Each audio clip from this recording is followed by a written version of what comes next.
Hello, everybody, and welcome to week 11. This week, we're going to talk about how the Roman Empire gets an emperor. So, here we go. Okay, so the last time we last time we talked, we were talking about Sulla, the guy who took over from Marius. Marius was the one who professionalized the army and ultimately changed the relationship of power structures in Rome by making the army something that was paid a salary, where people signed up for long-term tours of duty, 20 years. Ultimately, it will be extended to 25 before they're eligible to retire with a bonus. What it does is it transforms the relationship between the army and the Senate and the army and the general population of Rome, especially Italian Rome, because Rome at this point has gotten geographically quite large. It's an empire. They've conquered big swaths of territory, usually hugging the coast of the Mediterranean. But lots of people are under Rome's umbrella, and they rule these people in a variety of ways. We'll get into all of that in a little bit more detail later on. But the important thing is here that increasingly the army is being stationed further and further afield from Rome. They're being drawn from people who have less to do with the city itself, who have less loyalty to the city itself, and more their entire lives revolve around and depend upon their commanders. The commander is the one that makes sure they get paid. The commander is the one that makes sure that they are kept safe and in favorable conditions. The commander is the one who leads them to victory or to defeat. And so it's very natural and very completely obvious that this would happen, that once you make soldiers long-term professionals, their loyalty shifts. It's no longer to Rome as a government, Rome as a republic. It's increasingly directed toward their military commanders in an immediate way. This is what I mean by the cult of personality. There's a fun song called that, but that's a digression, where instead of Rome as an institution, Rome as a nation, even an ethnicity being meaningful to people, in many ways it's not meaningful. Instead, they see their loyalty as increasingly directed toward an individual, or one individual or another. And that, of course, is speaking for the army. Okay, so now we've talked about that in general. Let's talk specifically. Sulla is the guy who was consul when Mithridates of Pontus decides to just slaughter Italo-Romans that happen to be in his country, and it earns the enmity of Rome. And so Sulla goes marching off. There's an attempt to get him back. He quashes that by turning, and this is the watershed moment, turning the army around and marching them on Rome itself, marching them against the Senate. And the army does it. The officers, who are all drawn from the upper classes, defect. They run right away. They're like, no, we won't do it. But the regular soldiers obey Sulla. And so this is the moment you can point to and say, aha, he's changed everything. This plays out like you would expect it to. He goes off, he destroys Mithridates, he gathers lots of loot, he gets lots of captives. It's all a glorious adventure. He comes back to Rome. The common people rejoice because, like, here he is, this hero who has avenged us on our terrible enemy. And at the same time, there's this terrible fear and disorder in Rome because the Senate had tried to act against Sulla and failed, and then had to back down fast when he marched back with the army. Well, now he's back for a second time, and he has time to actually deal with all the people he sees as a threat to his authority. And I should make it really clear, we are talking about the ancient world here. And when we talk about the ancient world, when I say a political figure is afraid of a threat to their authority, that very often means they're afraid of a threat to their life too. That failure and death are very often the same thing when you're dealing in these kinds of politics. So, at any rate, Sulla feels that he needs to take some action.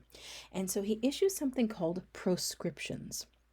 Proscriptions are an odd sort of ancient Roman institution that kind of works around the traditional limitations of Roman government.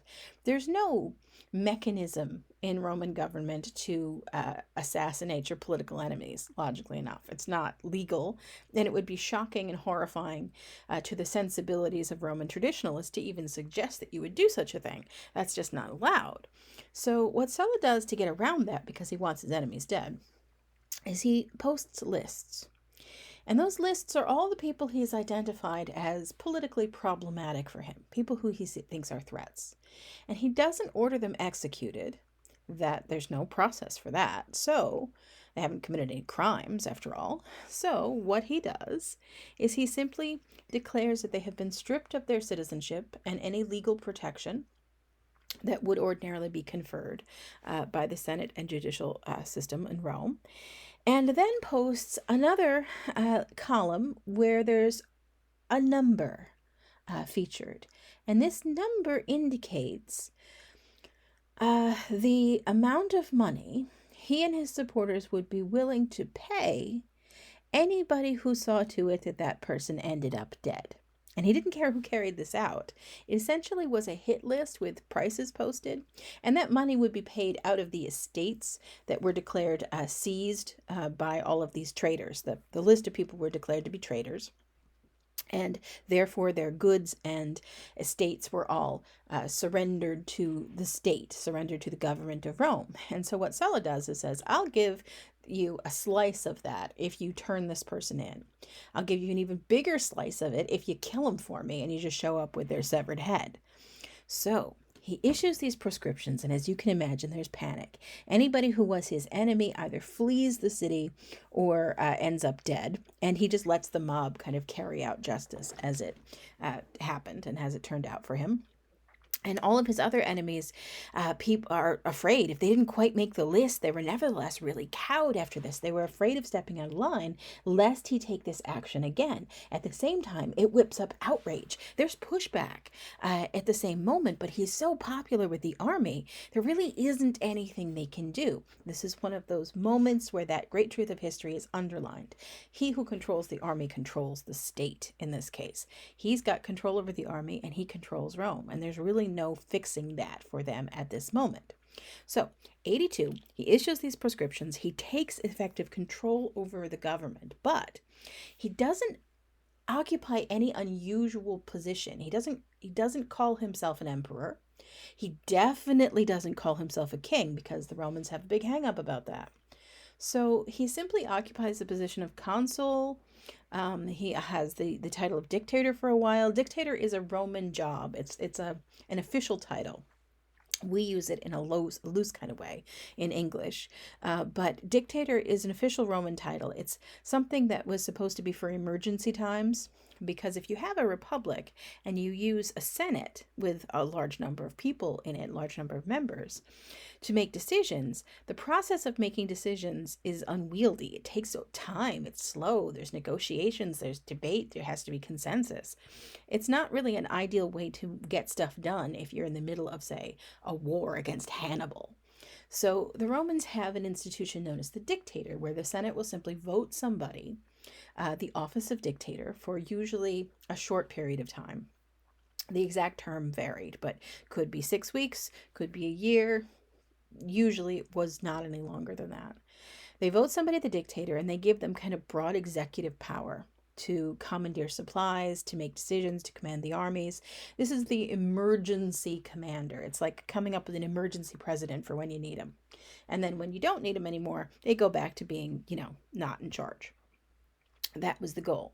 Well, Sulla occupies this position on the grounds that the city is in a state of emergency as well. But he doesn't actually move to do anything that wasn't part of Rome's traditional political structure. He just kind of takes the offices that serve him. This is a strategy we'll see enacted later by people who come after him as well, in a much more dramatic way. But anyway, he could have gone. He could have been the first emperor. He could have gone that way, were it not for the fact that in 79 BC, he simply retires. He was in charge of everything, sitting on top of the world. He'd crushed his enemies, and yet he simply says, you know what? I'm done. He's barely 60. He's about 59 when he retires.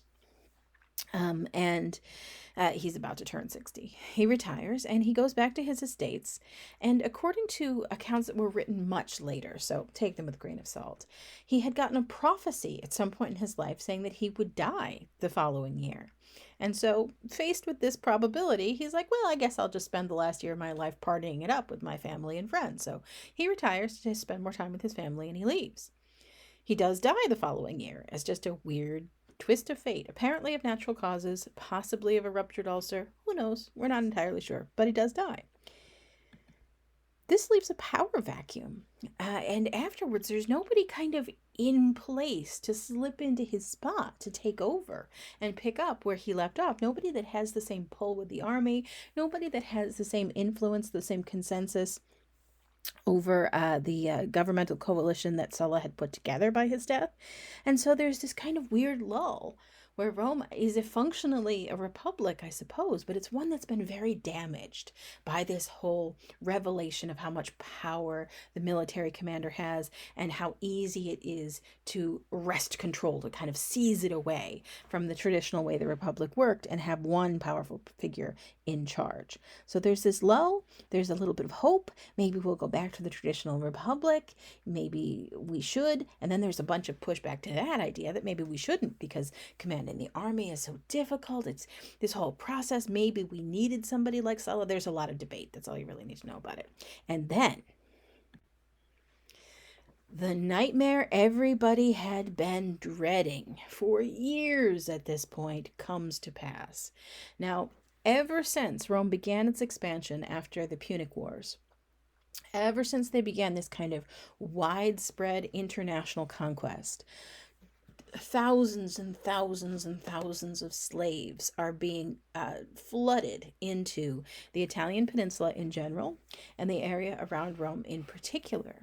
They're bringing these prisoners of war. There are really two ways you can become a slave in the ancient world. You can be a prisoner of war, or you can be a debt slave. In the case of Rome, really debt slavery by this point is no longer a thing. They don't really allow it by 71 BC.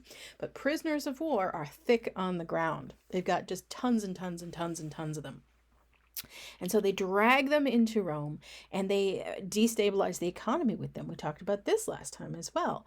With all of these slaves on the market, they're pretty cheap, especially ones that were considered kind of dangerous and hard to deal with, ex-soldiers. And so if you owned a big plantation and just needed a lot of strong dudes to be heavy labor, this is the moment for you to get richer than ever because there are tons of slaves available to buy. Well, one of the consequences of this, as we already mentioned, is that this creates a major economic crisis where the traditional Roman kind of independent farmer, the free farmer, finds it more and more difficult to make a living on their small family farms. They can't compete. And this creates a kind of an unemployed class of citizens and a lot of political destabilization. For a while there, that's going to be diffused a little bit because now those citizens can join the army, and a lot of them do. But then, of course, they're destabilizing things from the army. But now there's another twist to the whole slave thing. With all of these thousands of prisoner of war slaves, think about how dangerous this is. They're not just slaves, which is always a little dangerous because slavery is a monstrous institution and people who have been enslaved are ethically entitled to do whatever they can to resist that state. And people who go around enslaving other people. And this is true from the written evidence we find from Mesopotamia to Sparta to Rome to everywhere where we have written evidence. You see indications and signs. People who go around grabbing up prisoners of war and forcing them into being slaves don't necessarily write essays about how this is not a good thing to do or a right thing to do. This was something that happened. They accepted that. But they all had this gnawing fear. Enslaving other people is really a process of tying yourself to a lifestyle of fear, because you know deep down that the people you enslave, given the chance, would happily and cheerfully murder you in your bed. And you also know that they might have some justification for doing that. And so people who keep lots and lots of slaves are always terrified of getting their comeuppance. They're terrified of the slaves turning on them. And this was true in Rome as well as everywhere else. They're terrified of a major slave uprising. They were afraid it would happen. And then finally it does. In the late 70s. It's hard to say early late, but in the low number 70s, because we're still in BC, so we're counting downward. What happens is that there's an uprising of slaves led by this guy, Spartacus. Now, there's a million conflicting accounts about Spartacus, where he comes from and what his deal is. We do know that he was a prisoner of war, that he was enslaved, and that he was put to work in one of the distinctively Roman entertainment occupations, the gladiator shows. So he was in gladiator training school so he could learn how to put on a good show for the entertainment of the masses. And while he was in the middle of gladiator training school, he sees his opportunity and escapes. He escapes along with a bunch of fellow gladiator training students who are also slaves from around the world, and liberates along with them a big cache of weapons, which is important. Now, they're trained soldiers with weapons in their hands, and they're on the loose in Italy. This is a nightmare. So immediately, of course, the Senate is going to dispatch frantic messengers, sending armies, units of the army against Spartacus. So to make this a fast version of what happens is really quite thrilling if you can ever have a chance to look into the whole details. But at any rate, so here's what happens. Spartacus and his fellow gladiator training recruits go off, and they search for a way out of Italy and preferably back to their individual homelands. That's the idea. So they're looking to escape the clutches of Rome. So they take off, and they're intercepted by Roman soldiers. They fight a battle against those Roman soldiers, and they're aided in this not just by the fellow gladiator recruits, but on their pathway, they'd encountered other of these big plantations with prisoner of war slaves on them. And as they moved through Italy, every time they passed these plantations, they fomented revolts and freed and liberated the slaves that were on those plantations, armed them, and then their numbers grew. And so they encounter this small contingent of Roman soldiers and slaughter them, at which point the Romans freak out. They're like, not only are there escaped slaves, not only are they loose, they're on a rampage, and they are skilled. It's basically, we've just got an army inside the middle of the heartland of our empire, and this is awful. What are we going to do?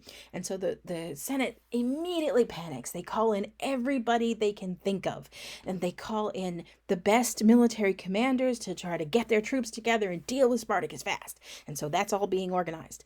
Eventually, a couple of armies are going to be dispatched. The main one is led by a guy named Crassus, Marcus Licinius Crassus. We'll talk about him in a little bit more detail in just a bit.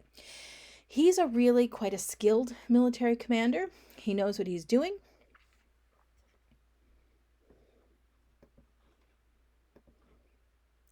And he is absolutely prepared to crush Spartacus, but it's not easy. Spartacus is bouncing around. He's got more and more kind of slaves that are joining his numbers every minute. He's really a force to be reckoned with. So Crassus begins his whole strategy where he puts up blockades and attempts to trap Spartacus and kind of in the toe of the boot of Italy. If you can see the arrows, it gives you a little sense of how this campaign worked. Some of Spartacus's troops are going to break out of there and continue fighting. And as Crassus chases him down and tries to pin down Spartacus's forces and ultimately defeat them, at that same moment, because the Senate was so freaked out about this, they'd also called in another guy called Pompey. So here's what happens. Eventually, after a long series of battles, and this took a lot longer than anybody expected that it would, in 71 BC, Crassus is going to finally pin Spartacus down. There's going to be a major battle, and Crassus is going to win. Spartacus probably dies in this battle, although his body was never identified or recovered, so we don't know. There's a very famous movie, which is what this picture is taken from, where they show the sort of captives at the end of the battle. And, of course, the Romans demand to know who is Spartacus so they can specially punish him. And everyone says they're Spartacus so that there's no way of knowing what the truth is. But at any rate, Spartacus probably dies in the battle, but some of his army escapes and slips off and heads to the north. And as they do this, they run straight into the arms of Pompey, who is marching southward with his army. He'd been recalled from Spain. And so Pompey grabs the stragglers and either imprisons or slaughters them. and immediately turns around and sends messengers back to Rome saying, "I've triumphed! I've beaten Spartacus! I'm a hero!" As you can imagine, Crassus isn't going to be super thrilled about that.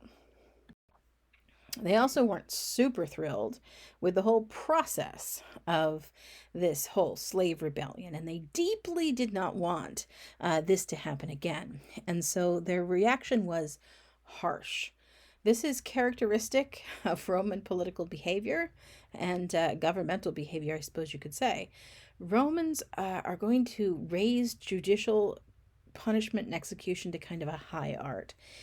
So in the case of these rebellious escaped slaves, they don't simply enslave. This is what would usually happen if they fought a battle against somebody and defeated those people.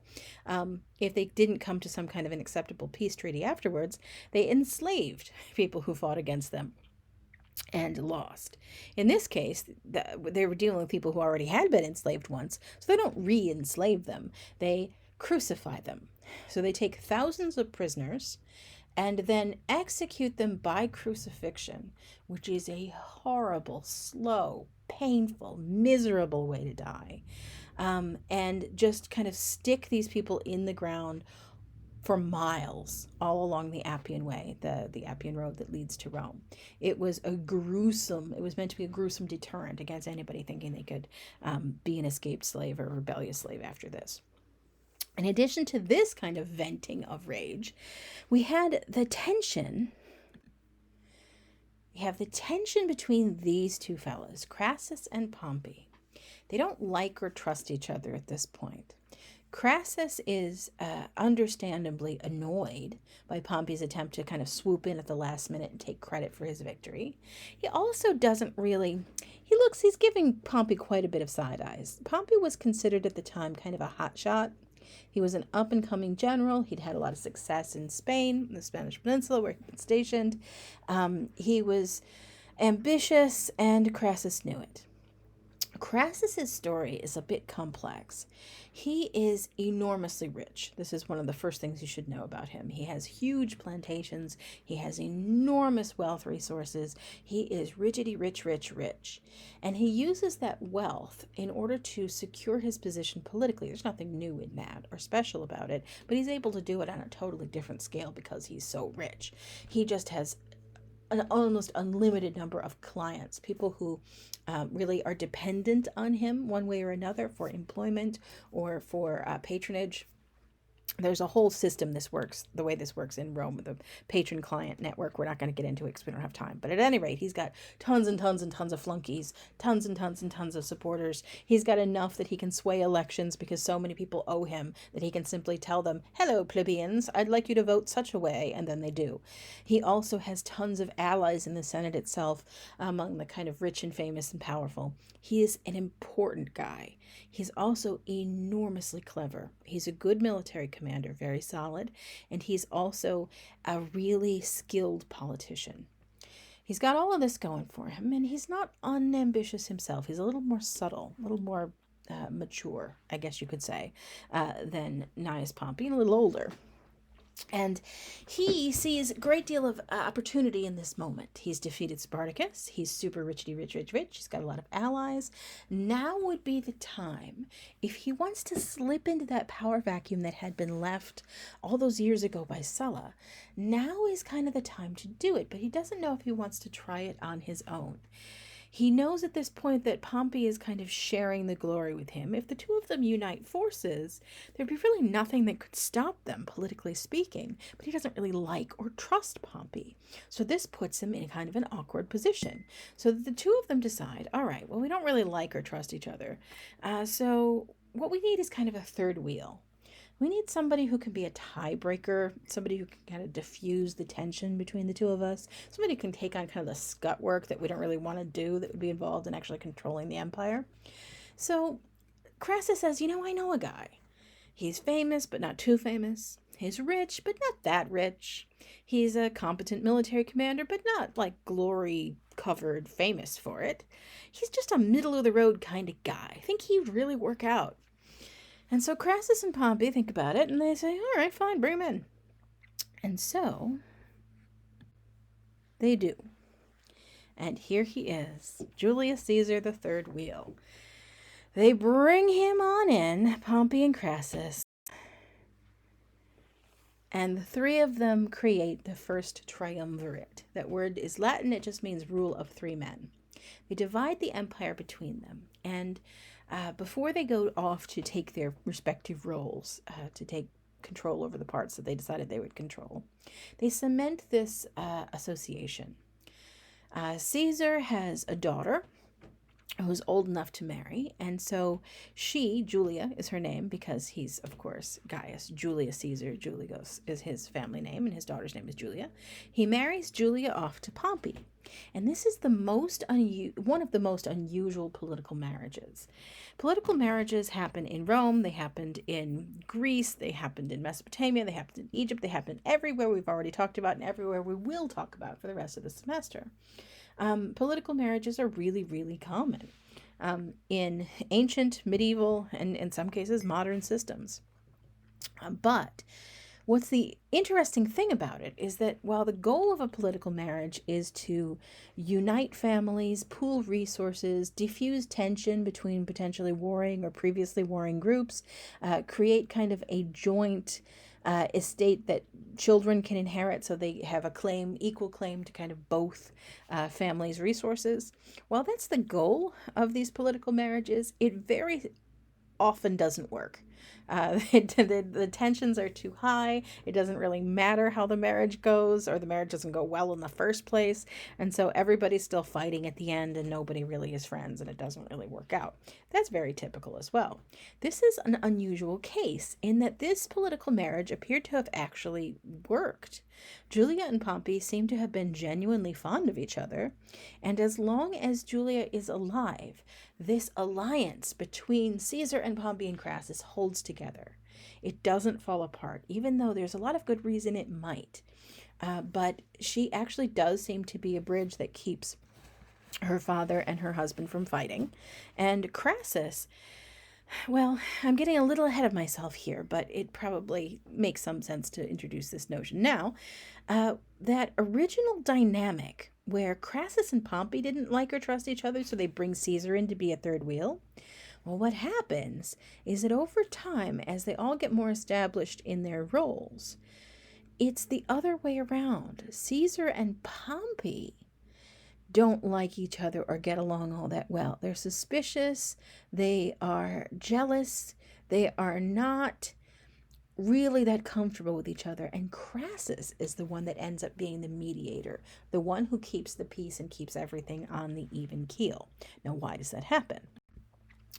Well, in part, that happens because Pompey and Caesar were both given command of several legions and kind of sent off into the world.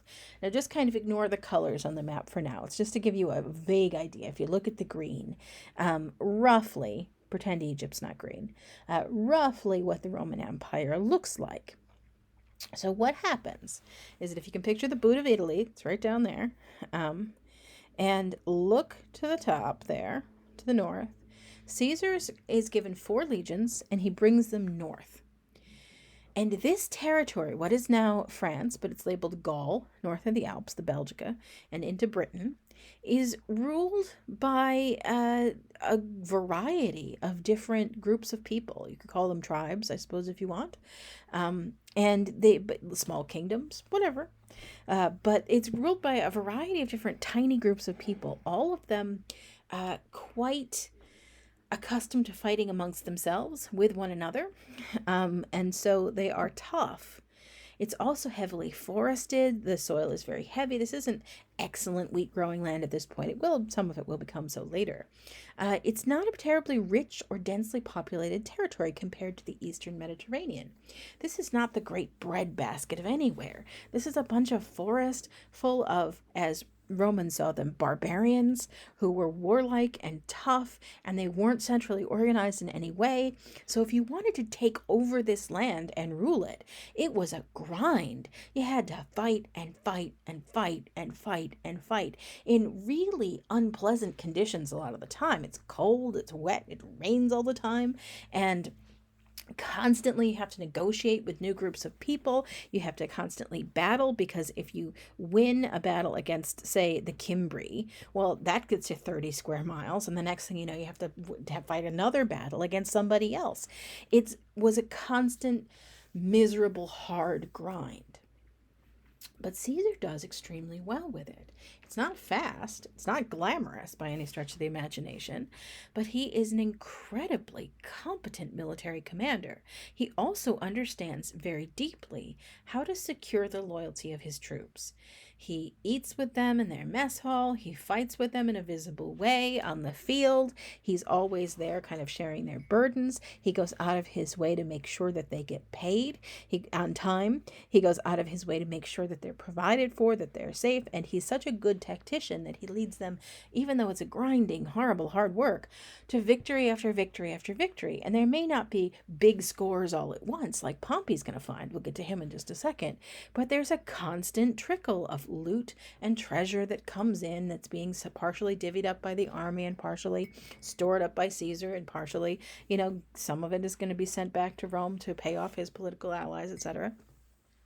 So it works, and he's hammering away, and he's going to end up conquering big chunks of kind of central northern Europe into the island of Britain. He actually doesn't hold on to Britain at this point, but he is going to actually cross the channel and take over parts of that, at least briefly, as well. On the other hand, Pompey is going to go to the east. He is going to take on the province of Judea, if you can see it there. That's where modern Israel, Jordan, Syria, all right over there, currently is. And Pompey is going to have really quite the opposite experience to Caesar. Where Pompey goes is part of the heartland of the great empires of the very ancient world, of the Bronze Age and further. This is a place where merchant activity was the cornerstone, right along the coast of the Mediterranean, the cornerstone of wealth, where you have large metropolitan cities with people collected from all corners of the earth in them, where there's tons of treasure that's been accumulated, where there's tons of these kind of centrally organized governments that are accustomed to like tax systems and all the sort of trappings of advanced government. And so it's a very different style of warfare. Pompey is going to have, I wouldn't say an easier time with it, but he's going to fight in very different conditions. He's going to conquer the province of Judea and get very rich as a result of that. And he's going to come back to Rome and have a big victory parade and tromp around showing off all of the grand treasures that he loots out of the places that he takes over, and, revels in his victory, which is part of why he and Caesar are going to be jealous of each other. He's a little bit, threatened by the fact that Caesar is winning victory after victory after victory in Gaul and northward. But at the same time, he's pretty, I guess I would say arrogant. He's pretty full of himself. And he really thinks that there's no comparison compared, these little trickly bits and pieces of treasure that Caesar might be scraping together out of the barbarians doesn't really compare to conquering these rich, beautiful, new province that Rome can rule and profit from. So Pompey definitely sees himself as not only having the plum job. This was definitely the most desirable of all the postings between he and Crassus and Caesar, but he also sees himself as coming out of this with the greatest amount of accomplishment and glory. Meanwhile, Caesar is plugging away, and one of the things Pompey doesn't quite realize is just how strong the bonds he's building between himself and his troops are. Those 4 legions, 7, 8, 9, and 10, in case you're wondering which number legions they were. You probably weren't, but if you were, are going to become fanatically loyal to Julius Caesar. They will follow him anywhere. They'll do whatever he says. He is, and not only are they incredibly loyal to Caesar, but after years and years of grinding, they are incredibly efficient, tough, and skilled. That's going to be important to know.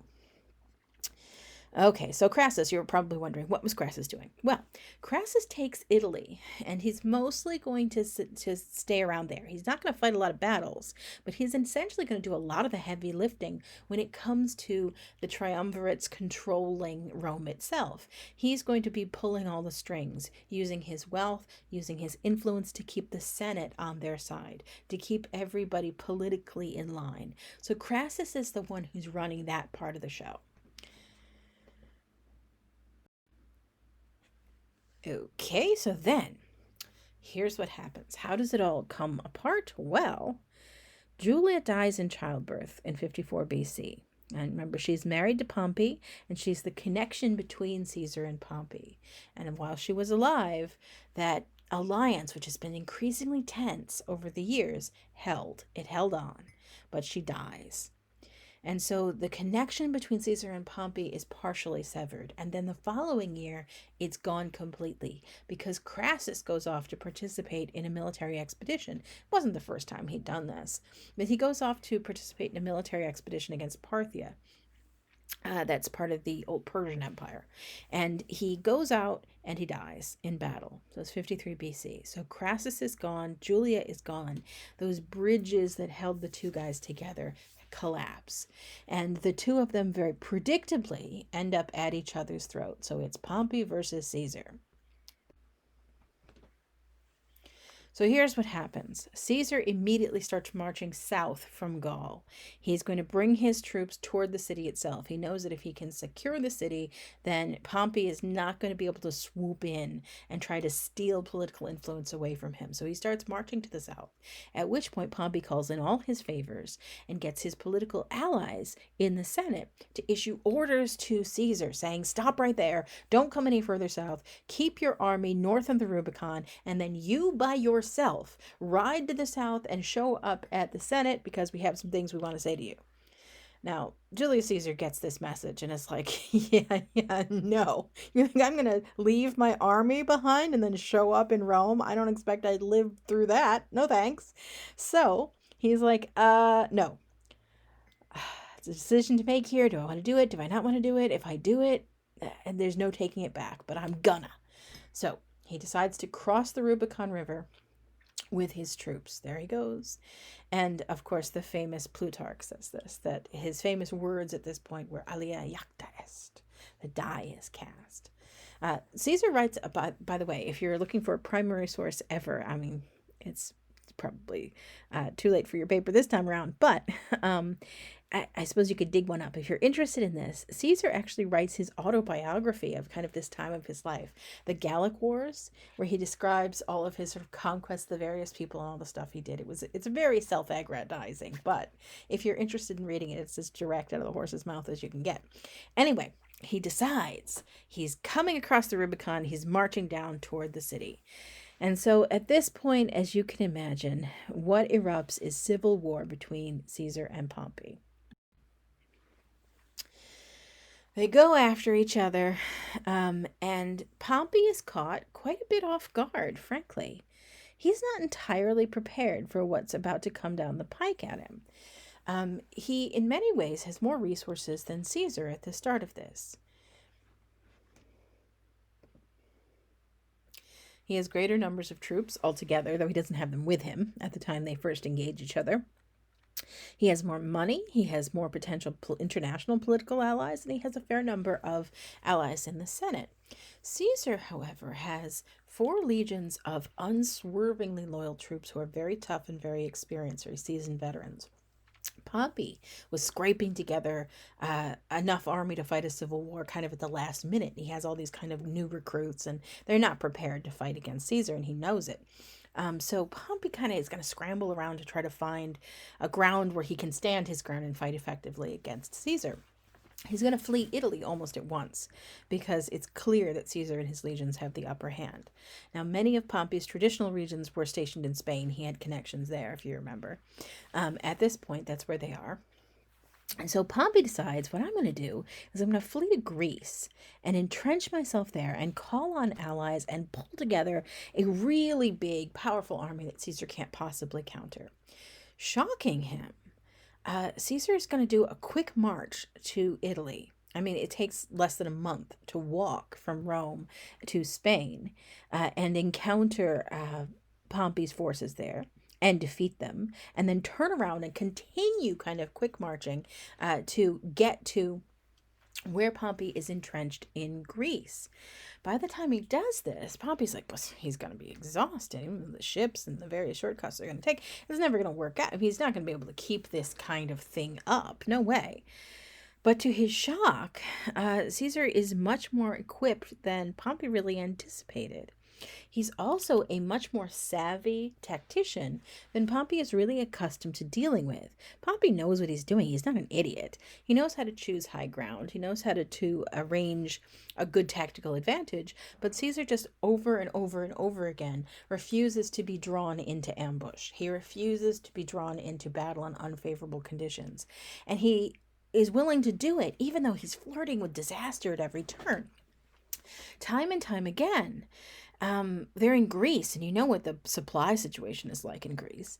Time and time again, Caesar's troops are moving ahead of their baggage, away from their baggage. They don't have enough to eat. They're kind of going without, and into situations where Pompey again and again assumes they'll be forced to retreat. They'll be forced to wait for their food supplies to catch up. They'll be forced to kind of withdraw and not engage him right away. There are a number of occasions where this sort of happens, where Pompey expects that Caesar is going to have to acknowledge the fact that he doesn't have a robust enough supply chain and pull back to a better defended position, but he doesn't do it. He stays hot on Pompey's heels instead.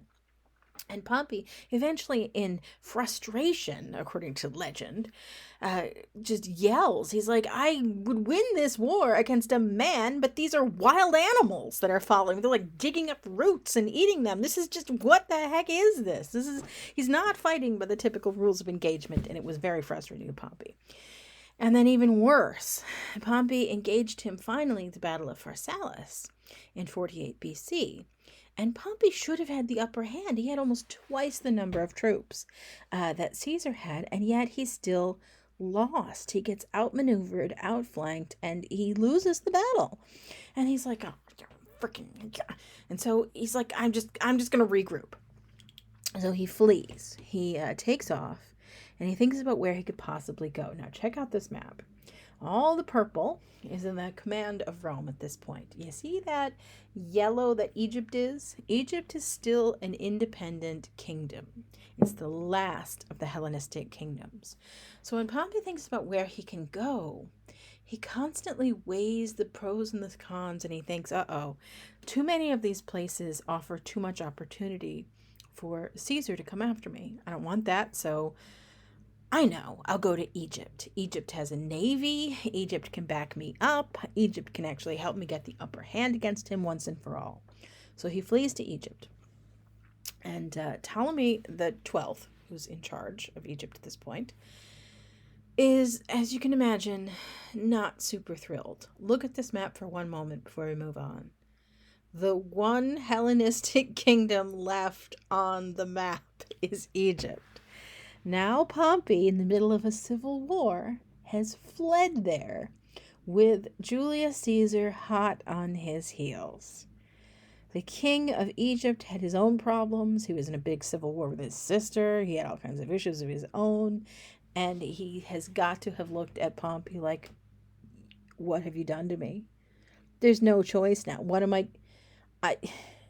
did not want to be pulled into this whole Roman business, but now look. So, where are we going with that?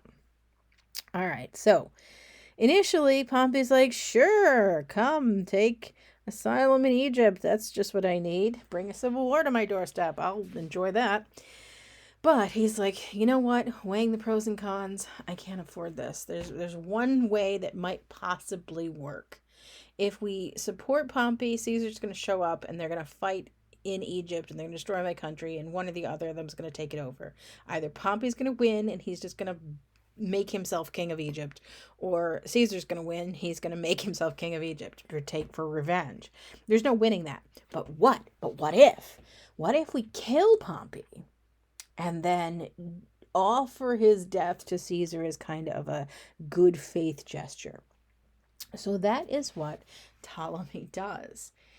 And he sends assassins to intercept Pompey. They behead him. They throw his body into the sea, though his freedman is somebody who was a slave but has been given their freedom. This is a really common thing in Rome, which we'll talk about probably next week a little bit more. The Roman institution of slavery was complicated, but we'll leave that for now. At any rate, he's beheaded, his head is preserved by Ptolemy, apparently, because they wanted to be able to offer convincing proof to Caesar when Caesar showed up. So they had his head pickled in a jar, waiting for Caesar to arrive. When Caesar arrives and he finds out what has happened, that his one-time son-in-law and rival in the Civil War has been assassinated, beheaded, and had his head pickled in a jar by the king of Egypt, Caesar's reaction is not at all what Ptolemy was hoping for. Caesar is disgusted. He's like, I can't believe you would dare. It's one thing for me to kill him. I mean, I probably was gonna. But for you, I mean, I would have killed him in a battle with dignity, or, given him a chance to kill himself, something. That was the thing Romans did too, if they were dishonored beyond repair. But this, for you to have desecrated the corpse of a noble Roman, Caesar is absolutely disgusted. He is beyond wanting to deal with any of this, but it ultimately does serve his interests. So he turns to Ptolemy and is like, you know how you are the king of Egypt? And Ptolemy's like, yeah, not anymore. Caesar basically just declares that Egypt is going to belong to Rome now and begins the process of making that happen. He had troops there already. He's going to bring more troops in. They begin sort of the process of thinking about how they're going to consolidate control over this province. And that's when Ptolemy's sister, who had been at war with her brother, makes her move. Cleopatra. Cleopatra was a fascinating figure. Apparently, that was an actual bust of her that was from the ancient world, during her lifetime, that previous slide. Apparently, according to ancient sources, she was not a particularly great beauty, but she was brilliant and witty and very funny, and she spoke many languages. The accounts vary on exactly how many, but she speaks multiple languages. She's the first of the Ptolemaic dynasty, the people who were the descendants of Alexander the Great's general who took over Egypt. She's the first of them to actually learn to speak, read, and write in Egyptian. That's going to be a little sad because she's also the last. But nevertheless, she's brilliant, she's funny, she's clever, she's charming, she has lots going for her. And she realizes that her window to act on this is really narrow and closing fast. She's got to get in to see Julius Caesar and convince him not to take over Egypt altogether, but to leave her in charge of it. That's what she wants. So she has to get to talk to him, but he doesn't want to talk to her. If she had simply just asked him for an appointment, he'd be like, nah, maybe she did, I don't know. Nah, I don't really want to talk to her. So she's like, I know how I'm going to get in to see him. She has herself rolled up in a carpet and then delivered to Caesar as a gift. Now, this is the kind of thing that did happen. People delivered fancy carpets as gifts. So she has herself delivered to Julius Caesar as a gift. And of course, the servant carrying the carpet puts it down, unrolls it, and then she comes rolling out of the carpet. Ta-da! And this is the moment of truth. It could have gone either way. He could have been furious, I suppose. But according to legend, Julius Caesar laughs. And it's like, what are you doing? And she has her moment, her opportunity to introduce herself. And she manages through charm and cleverness to talk Caesar into a compromise. He agrees to allow her to take over Egypt, quash any resistance to her sole rule, and then allow her to rule as a client state. So she'll still be the queen of Egypt, but she's going to work on behalf of Rome, so that when Rome needs an ally, when Rome needs support or resources, Egypt will back them up. They're going to become a client kingdom, but she's going to remain in charge. She also, according to ancient sources, gets involved in a hot and steamy affair with Julius Caesar while he's there. And when he leaves, she's pregnant. And she names her son Ptolemy Caesar, calling him Caesarion, deliberately insisting to everyone that he is the child of Julius Caesar, but they're not married, so it's outside the whole matrimonial line, which didn't necessarily have to stand in his way in either the Roman or Egyptian system. But Caesar is a little cagey about it. He neither denies or confirms. But she's got a kid. They go their separate ways, at least temporarily. Caesar goes back to Rome. And this is part of how Cleopatra convinced him to go. She's like, look, you've got to get back to Rome. You've got to consolidate control there, or this moment of advantage is going to slip through your fingers. So he goes back to Rome and is like, okay, how am I going to assert political dominance here without offending people past the point where they're willing to tolerate it? So he begins a process where he's going to try to take over control kind of the way that Sulla did. He's going to use the same kinds of job titles that had traditionally existed in Rome. He's going to allow himself to be named consul. He's going to keep the job of dictator. He's going to allow himself to be awarded tribunician powers, which censor also. A tribune, if you remember, is when you get the veto over any piece of legislation. Censor is when you decide who can and can't be in the Senate based on their property qualifications and moral qualifications. And then he also takes on a job called Pontifex Maximus. Pontifex Maximus, you could translate that as high priest or great priest. And what it means in the course of Roman religion, because they're polytheists and they have the same kind of like state-based religion that everyone in the ancient world has a variant of, with one chief glowing exception. What this really means for Rome is that he organizes religious ceremonies and celebrations, sacrifices, and so forth. And this job was usually ceremonial. It came with the responsibility of organizing these kind of state sacrifices, which was kind of a boring sort of task in most cases. And it also had, just like the censor had that job where he could rule on people's moral fitness to be in the Senate, but almost no censor ever did that. The Pontifex Maximus has a job kind of like that too, where the Pontifex Maximus is assumed to be allowed to offer a public statement on whether an action contemplated by the government of Rome might please or displease the gods. Now, prior Pontifex Maximi didn't really do this that often. But Julius Caesar takes this as an opening to be able to do that. So if you add all these things up together, consul, he's leading the Senate. Tribune, he gets veto of everything he doesn't like. Dictator means he has command of the armies. And censor means he can let people into or out of the Senate however he wants. And you add that in with the Pontifex Maximus, where he's organizing these big parties and he's actually staging them and paying for them, and people are showing up, and sacrifices literally are barbecues. They feed people who show up to them. This is a way to make him popular and give him complete control.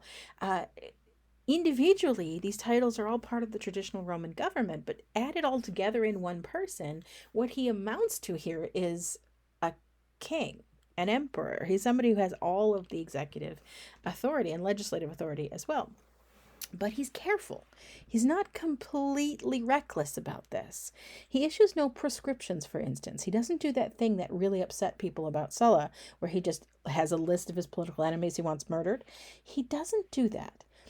He even allows people like Cicero, very famously, there's a town locally named after him, to give speeches. I mean, this guy had ranted about Julius Caesar and his ambition and his subverting the Republic for years. And Caesar just kind of puts up with it. Caesar expects him to kind of quiet down a bit, and he sort of does. But he doesn't actually take action against him. Instead, he sees this as an opportunity to show how open-minded, how committed he is to tradition, how he's not going to take any action against people, even if they're speaking against him, even if they were his political enemies. But he repeatedly gets rid of anybody who is actively seeking to thwart him. If you try to act against Caesar's plans, he gets you kicked off the tribunage, the tribune. At least, sorry, he gets you canceled as tribune, kicked off the assembly, and he also will use his power as censor to kick you out of the Senate if he thinks you're not towing the line. And in addition to kicking people off the Senate, he's going to encourage people to join the Senate. He's going to use that job as censor to let people in. So he's going to kind of he's not going to totally pack it, but he's going to start packing the Senate with his supporters and quashing quietly through legal means anybody who stands against him. Now, people in Rome are not stupid. They can see how he's manipulating things. Now, he's very popular. He's come back to Rome with loot. He's come back to Rome a victor. He's come back to Rome most prominently with promises to end civil war and bring peace back. He's a popular figure. He's popular with the army, particularly his legions, his core legions. He's popular with the common people. He is deeply unpopular with the senatorial class. The people who traditionally ruled Rome, they see the writing on the wall and they're like, there's no stopping this guy. We have to do something.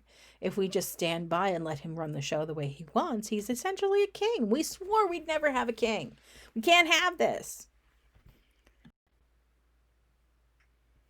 So a plan is hatched. All right, so here's what happens. A group of the senators, elites, get together and they decide that if the Republic is going to be saved, Caesar's got to go. So they come up with a plan to kill Caesar. Now, they have a variety of motives, most of which boil down to they don't want to open the door to a situation where the Senate has less power because one guy is actually running the whole show.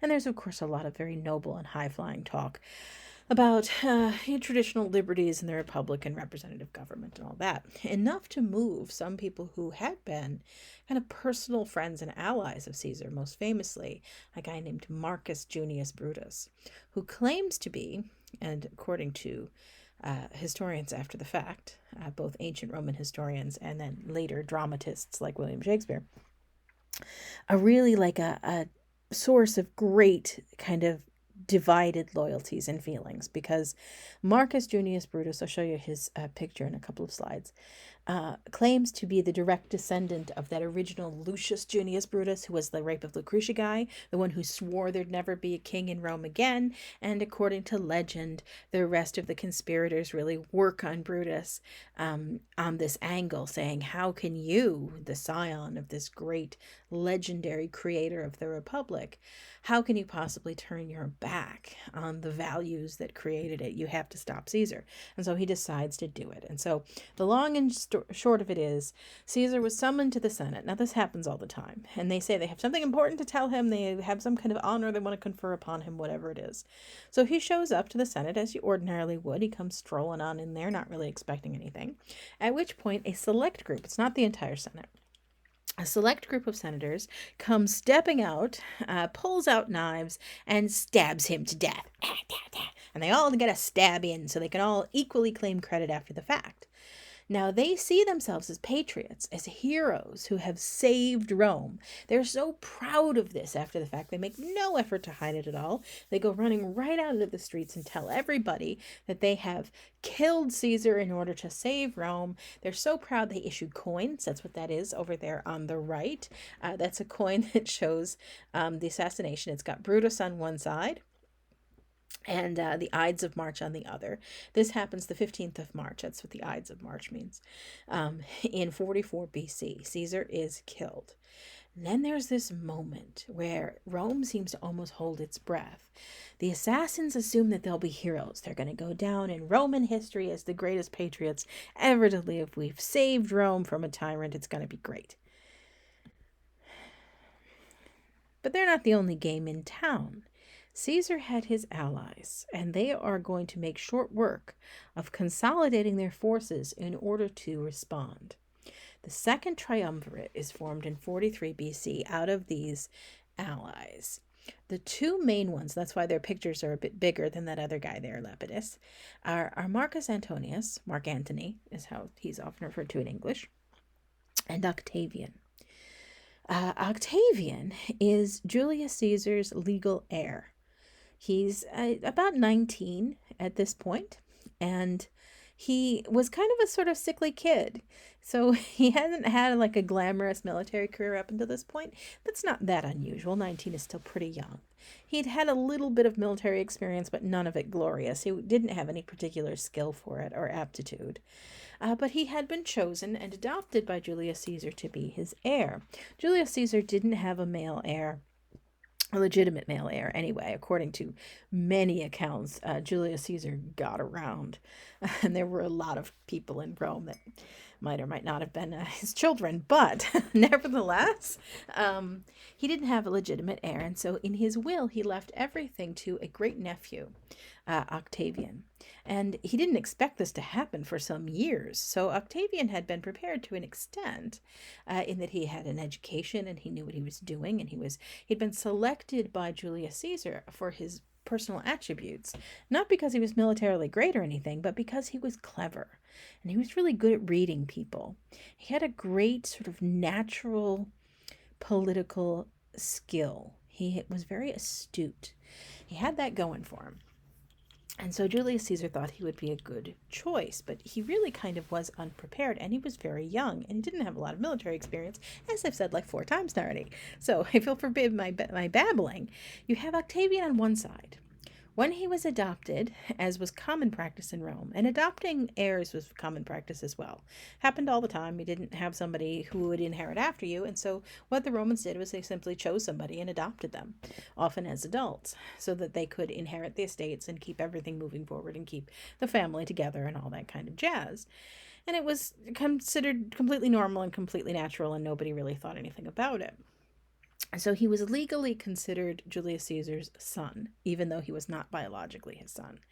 And like typically in these adoption arrangements, he is a family member. He's a great nephew. He's just not sort of directly Caesar's son. So at any rate, I really am messing this one up. Sorry. At any rate, you have Octavian on one side. He's got Caesar's name, and that's more important than you might realize, because when it comes time to give speeches about who's loyal to whom, remember those 4 legions that were loyal to Caesar, and even the legions that he had taken over after his defeat of Pompey that had signed over their loyalty to him. Julius Caesar, in the eyes of the army, was larger than life. And especially those core 4 northern legions are unswervingly, fanatically loyal to him. They're so loyal to Julius Caesar that when Octavian comes around and has no military experience at all, they transfer that loyalty to him just because he's inherited the same name. He was named as Julius Caesar's heir. He also inherits Julius Caesar's estates.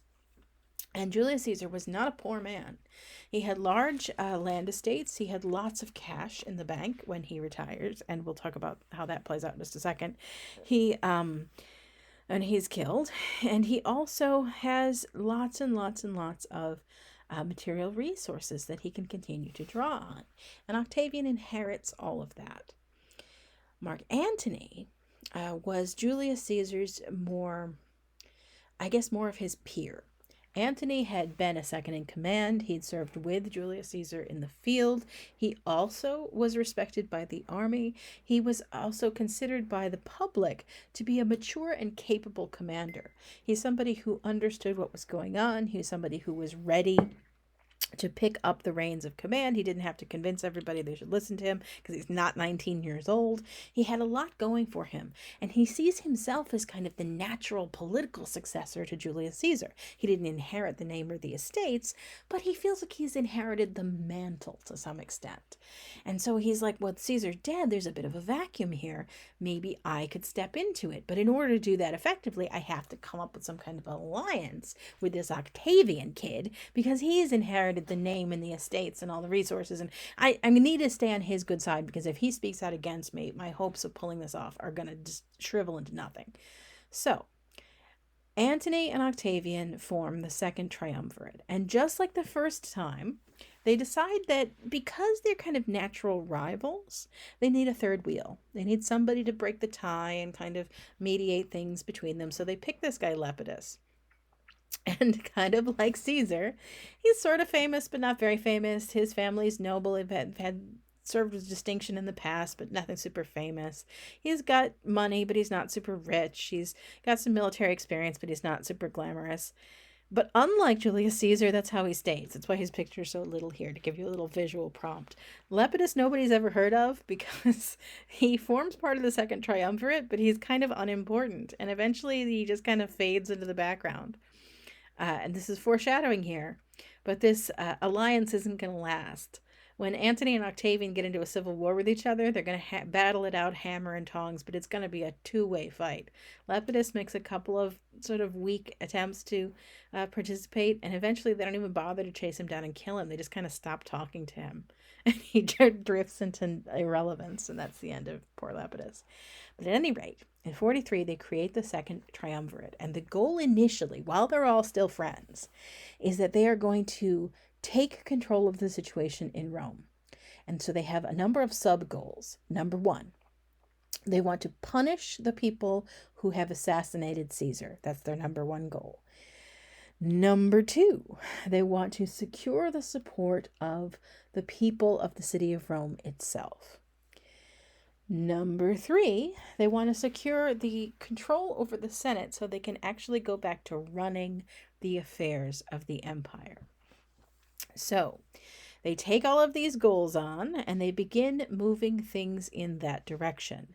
Now, for a moment, it's not really clear where the wind is going to blow. On the one hand, you have the assassins who are bragging about how they've saved Rome and liberated them from a tyrant. And at the other hand, you have these guys who step up and are like, wait a minute, they assassinated Caesar and that wasn't right. And so a debate ensues. There's Marcus Junius Brutus. I told you I had a picture of him. I mean, he looks just like every other sculpture. But nevertheless, much is made. This is where the sort of legend of Brutus as the betrayer really kind of gets its teeth. What happens with Brutus? Now, I'm just going to give you a really, really quick backstory with him. He really had been close to Julius Caesar. Julius Caesar was his kind of friend and mentor. He had worked with Caesar extensively. Caesar had kind of opened up job opportunities for him. And there was a lot of talk in Rome as well at the time that whatever his name was and whoever his legal father technically was, the reason that they were so close, even though Marcus Junius Brutus is quite a bit younger than Julius Caesar, had something to do with the fact that Brutus's mom was super friends with Julius Caesar for a while there, right around the time when Marcus Junius Brutus was born. There's a common rumor flying around Rome that the reason Julius Caesar has taken an interest in this kid is not just for old time's sake and because he was fond of Brutus's mom, but because Brutus actually, whatever his name might say on paper, was perhaps one of Caesar's children. We're not entirely sure whether that's true or not, but nevertheless, they had this kind of relationship that was kind of pseudo-paternal between them. And yet he's going to participate in the assassination. And in Shakespeare's version, which of course is a much, much, much later dramatization, at the end when Caesar lies dying of these 40 stab wounds, he looks up and says, "Et tu, Brute, and you, Brutus, too, would assassinate me?" Blah, dead, tragic. At any rate, Cicero had been critical of Caesar, but he got away with it. Now, when he starts talking about how it's great that he's assassinated and that we should stop the Second Triumvirate from seizing control over power, he's going to run into significantly more obstacles. Because as it turns out, the assassins completely misjudged the mood in Rome. Caesar had ended the civil war. Caesar had returned with loot and prosperity. Caesar had promised stability. Caesar had made all the right noises, talking about his respect for the Republic, even though he was subverting its institutions to work for himself. Caesar had made all of those, as Pontifex Maximus, he'd had all those sacrifices. He'd literally been feeding people after a time of shortage and chaos and misery that had been the Civil War. And so the people were on the fence already. They're like, well, I don't know if Julius Caesar's assassination was a good thing. Maybe it wasn't. And then their opinion gets swayed further when Mark Antony very famously gives a funeral speech for Caesar, in which, and this was highly unorthodox and illegal, he managed to convince, according to what the mob believed, he managed to convince the Vestal Virgins, the priestesses of the goddess Vesta, to deliver him a copy of Julius Caesar's will. his last will and testament. Now, this was something that was not supposed to be read publicly. It was something that there was all this procedure that was supposed to be around it. But according to the spectacle that Antony started, he reads it out, and here's what the will said. He leaves all his estates, his titles, whatever. He leaves all of that to Octavian, like everyone expects. But all of his cash money, now remember, land was wealth in the ancient world, especially in Rome. And so cash money that you might happen to have, your liquid assets, was considerably, it's kind of temporary and secondary. The actual generator of your wealth is your land. So as long as you hang on to the land, that cash is going to replenish itself. That's the way it works. But all of this cash money, and Julius Caesar had a lot between his various loots that he'd gathered during the Civil War and during his wars of conquest. He had a lot of cash money. He leaves that in his will to the citizens of Rome, to the people of the city of Rome. And he expects that all of his cash treasure to be divvied up and handed out to them. And lest you think this is a small token, everybody gets $1 and feels happy that he remembered them. No. Julius Caesar was so rich, and the gap between rich and poor in Rome is so large. Ancient money doesn't really translate that well to modern money. Because everything costs differently in the ancient world. Labor is very cheap, but like most materials are more expensive. Food is expensive if you're talking about the average daily wage of a person working, but people who were earning lots and lots of money, who were rich like Caesar, had so much more, such a much higher percentage of the average person's daily wage that it was mind-boggling. They were super rich, super, super, super rich. They make Jeff Bezos look like a chump rich. At any rate, Julius Caesar, who wasn't the richest person in Rome, but his personal fortune, divvied up just his liquid assets, would have amounted to something like $1,200 a person. So, as they're all gathered here to hear Caesar's funeral speech, what they hear from Mark Antony is Julius Caesar always intended to restore the Republic. He was just acting in these ways because we begged him to do it in an emergency fashion. He valued the Republic so highly. He valued tradition. He just wanted everything to go back to its former glory. And he cared about you, the Roman citizens, so much that he was willing to leave his fortune to you in his will after his death.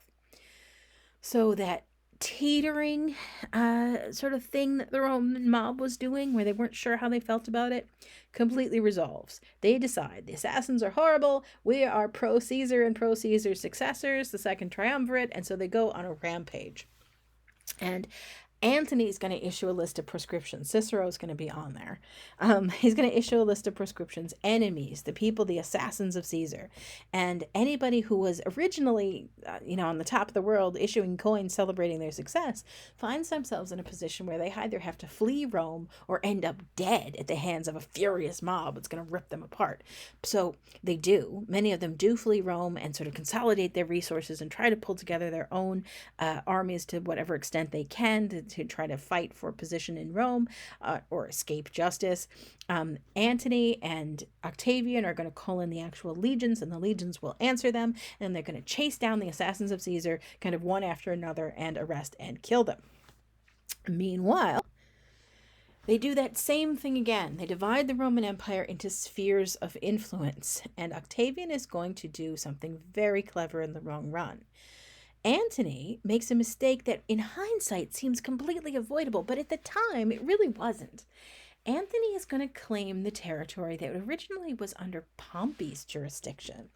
He does it because it is the richest, the most populous, the place where he feels like he can best establish himself, pull together international allies that would be of use to him, and consolidate wealth and power and status and be ready to make a stronger stand. Antony and Octavian seem to have known from the very beginning that it would come to war between them. They just kind of knew it. And they both are positioning themselves for that war. And in the end, Octavian, his strategy is going to end up being the one that works.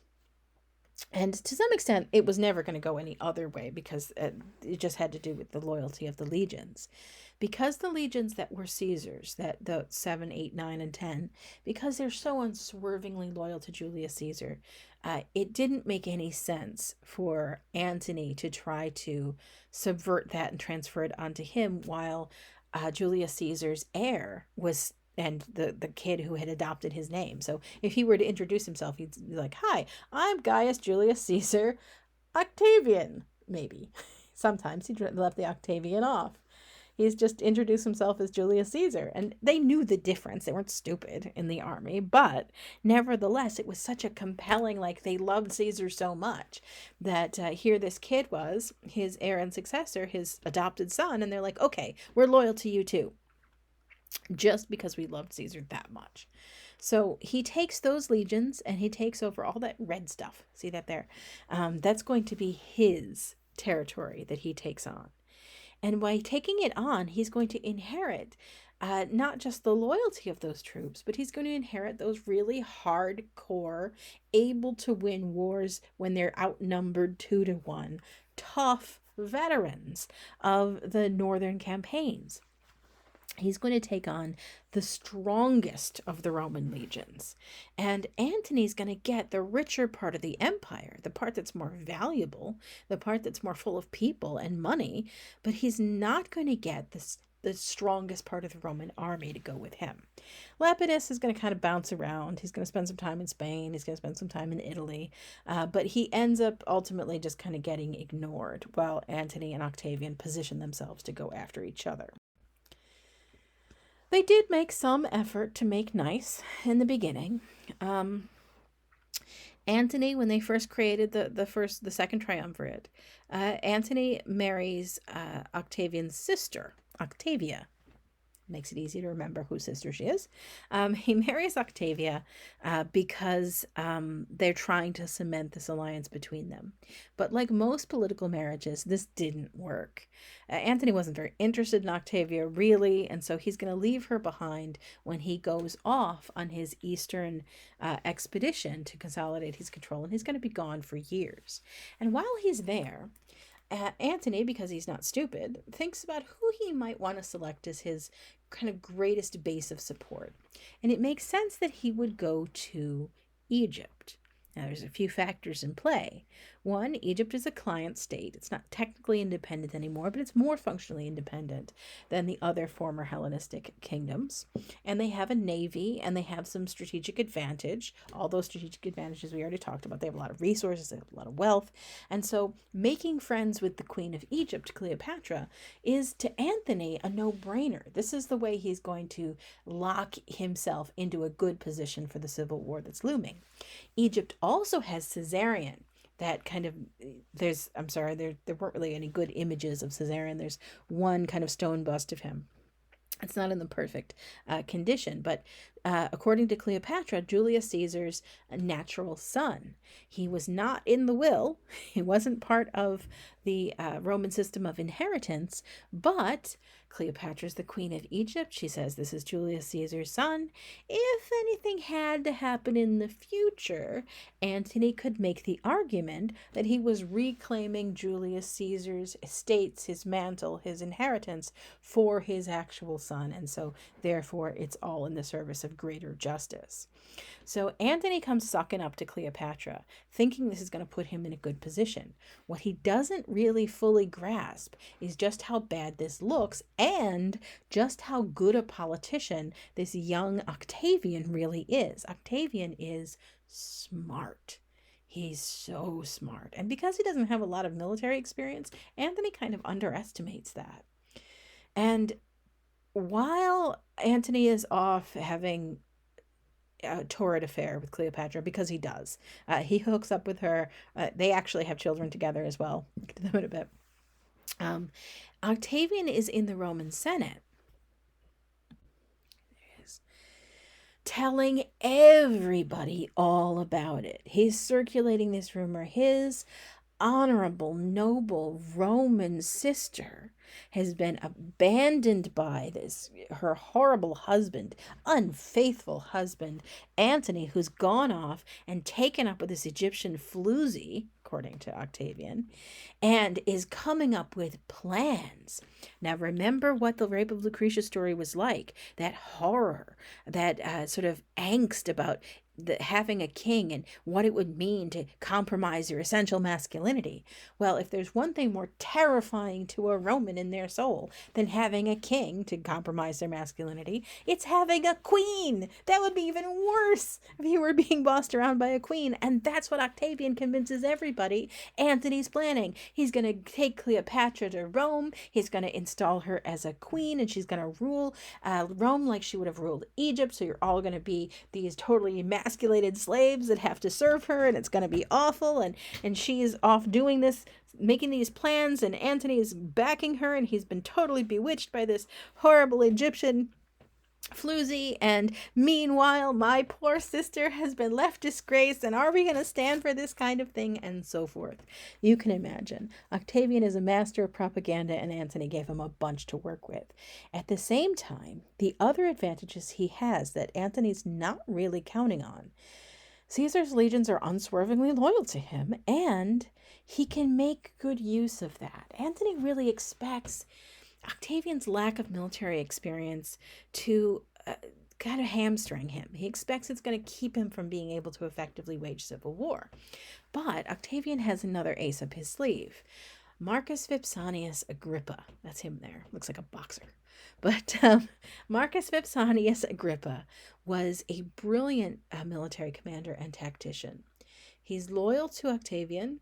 Octavian secures his support early on, and unlike what you might expect, Agrippa is going to serve Octavian loyally his entire life. He's never going to swerve away, even though Octavian himself doesn't really have any skill for military tactics. Agrippa does.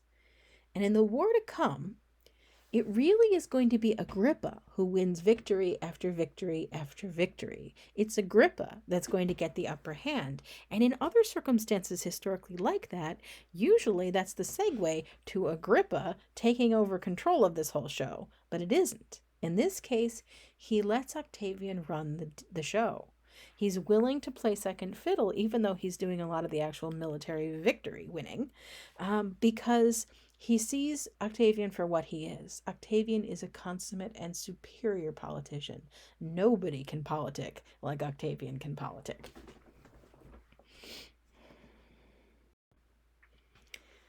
Okay, so as I mentioned, the civil war breaks out between them. Octavian and Antony, they just eventually stop talking to Lepidus. He drifts away into nothing. He makes a little stand here and there, but eventually they just don't care what he's up to. But they go out into war against each other, and it's almost an exact replay of the war in the First Triumvirate, where Caesar and Pompey went after each other. Octavian and Antony, hammer and tongs. A lot of it gets fought. The end part of it is fought in Greece. Eventually, what happens is that Octavian's armies, largely led and directed by Agrippa, are going to get the upper hand. Antony and his ally Cleopatra are going to be defeated. They're going to make one last stand. The Battle of Actium in 31 BC. It's a naval battle in which they are really badly defeated. It's clear that they're losing. They've lost the civil war, so they flee back to Egypt. Antony commits suicide by falling on his sword because he doesn't want to be taken a prisoner and then, humiliated in Rome. And this was offered as the soldier's death, that he would die honorably. His estates would be transmitted to his heirs without having them be seized by the government as a traitor or anything like that. And Cleopatra also commits suicide so that she won't be taken prisoner and humiliated and generally tortured and treated badly. So this is very dramatic, but according to legend, she commits suicide by use of a poisonous snake that she keeps just for this purpose. In case of emergency, break glass, there's a poisonous snake. So she uses a poisonous snake, a venomous snake, I suppose, to bite her, and then she dies. So they're dead. Meanwhile, they've done nothing about their children. And Octavian comes sweeping on into Egypt. Now, this is a massive advantage for him. Once he arrives in Egypt, he has some nasty sort of dirty work to do yet. He has to deal with Cleopatra's children. Caesarion, the one that she claimed was Julius Caesar's son, and Julius Caesar never denied it, and it's very likely he was Julius Caesar's son, ends up quietly dead. And nobody is supposed to talk about that, but he's just gone. Meanwhile, Antony's children with Cleopatra, they had twins, Cleopatra Selene and Alexander Helios, are going to be brought back to Rome ultimately and given to Octavia, Octavian's sister, who was Antony's wife after all, I guess, to raise. And she does, apparently, and nothing really bad happens to the kids as far as we can tell. They sort of disappear out of the historical record after a while. I'm not really certain.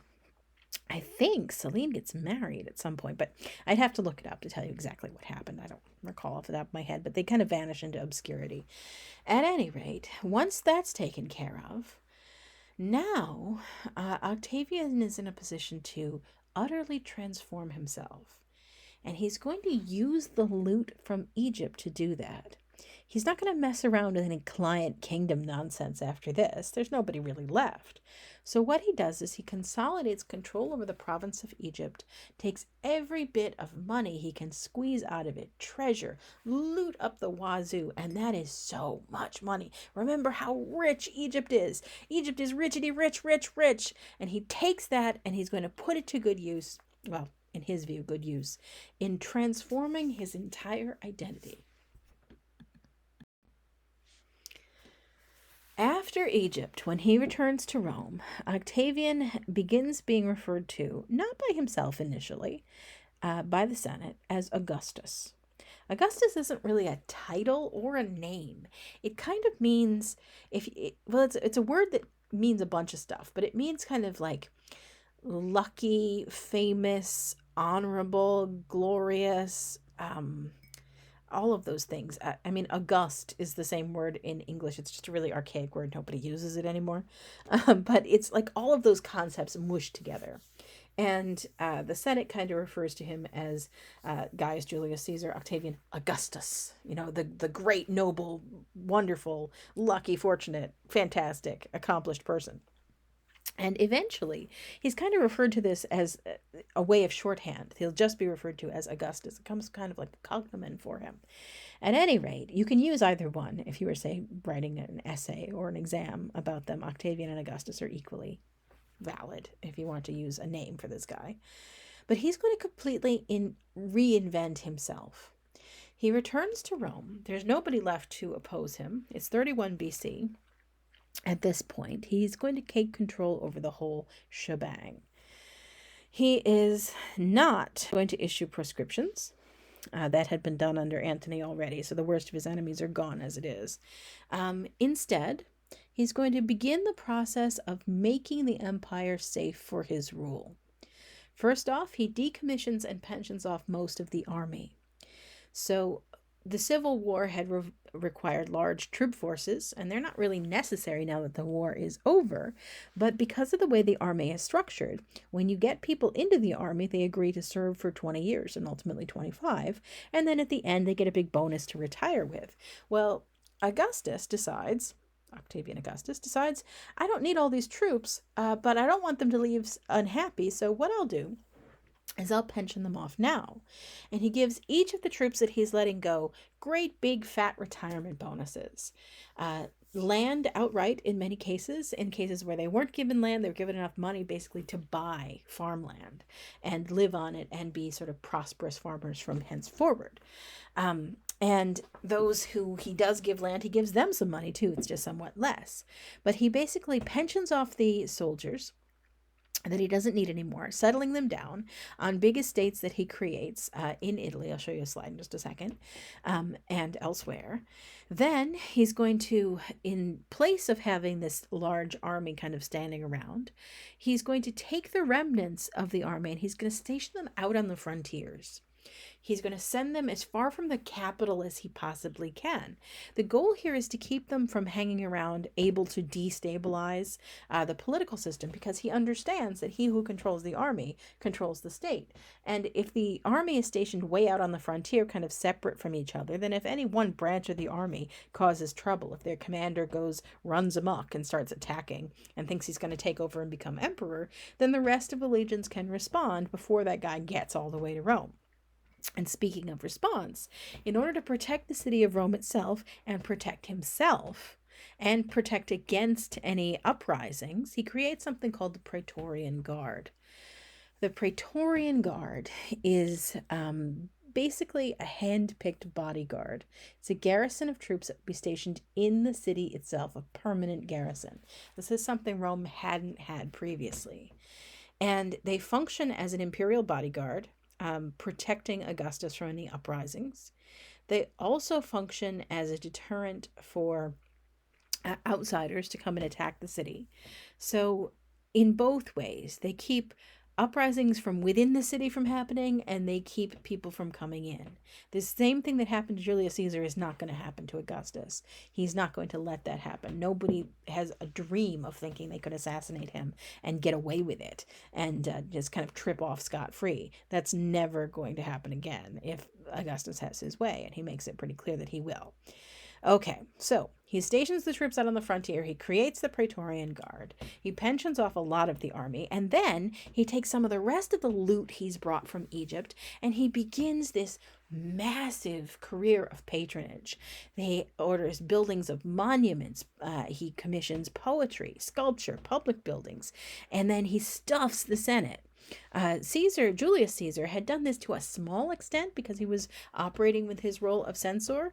Well, Augustus takes all of those jobs on for himself as well, and he uses his job as censor to grab all of the political allies he can and give them seats on the Senate. People from the provinces get stuck into the Senate. People from Rome who are not of any particularly elevated family, in some cases, get stuck into the Senate.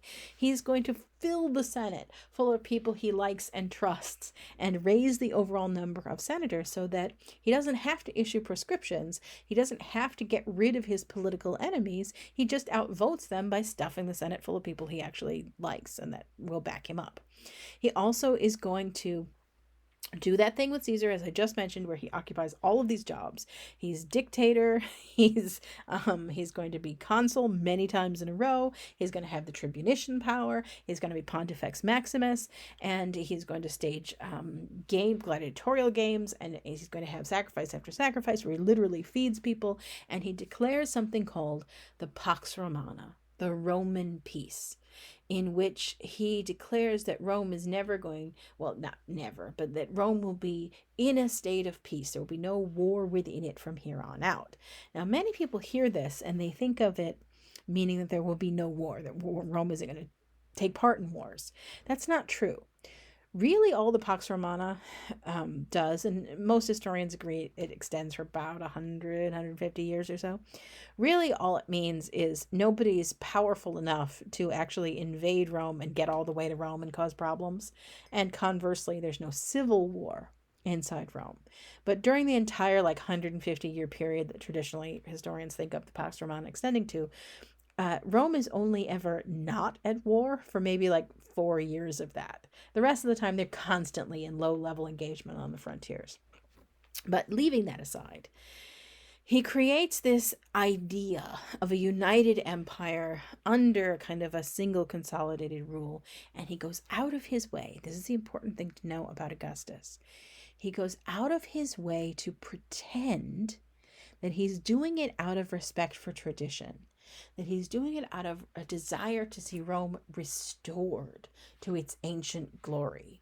And so he only takes jobs that existed in the Roman Republic, even if he is combining them one on top of another, on top of another, on top of another, in a way that should never be done.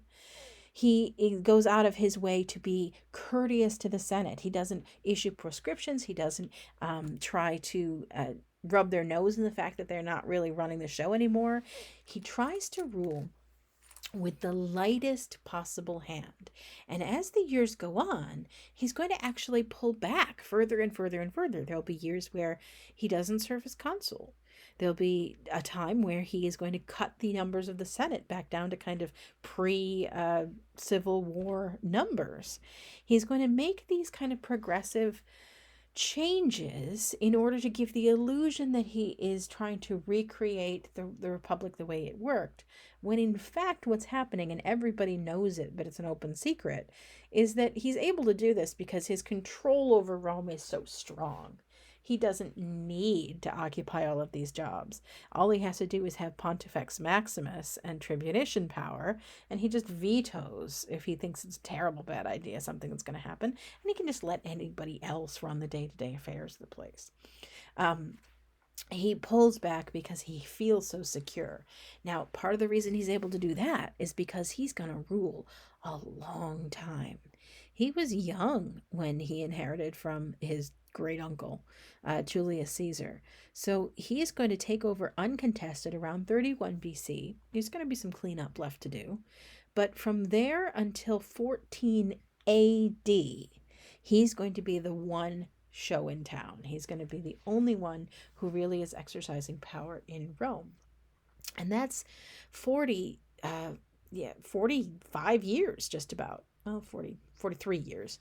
That's a long freaking time to have one person in charge. In fact, Tacitus, long after the death of Augustus, is going to look back on this time, this transition from the time when there was still a possibility that the Republic could function in a representative government kind of way, and what happens afterwards. Once Augustus takes over, we start calling this period in Rome the Principate, where you have the princeps, the first citizen, that's what he likes to call himself, actually running the show. You have an emperor who won't call himself a king. He'll do anything. He'll tie himself in any knot not to call himself a king. Who won't call himself a king, but is acting as a king, and everybody knows it.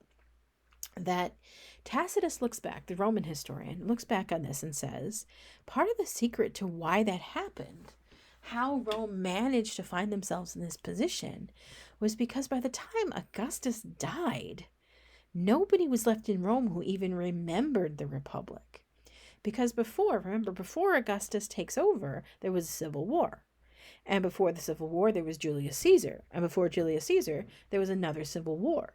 So by the time Augustus dies, Tacitus is likely right. There's nobody left who even remembers what the Republic was supposed to look like.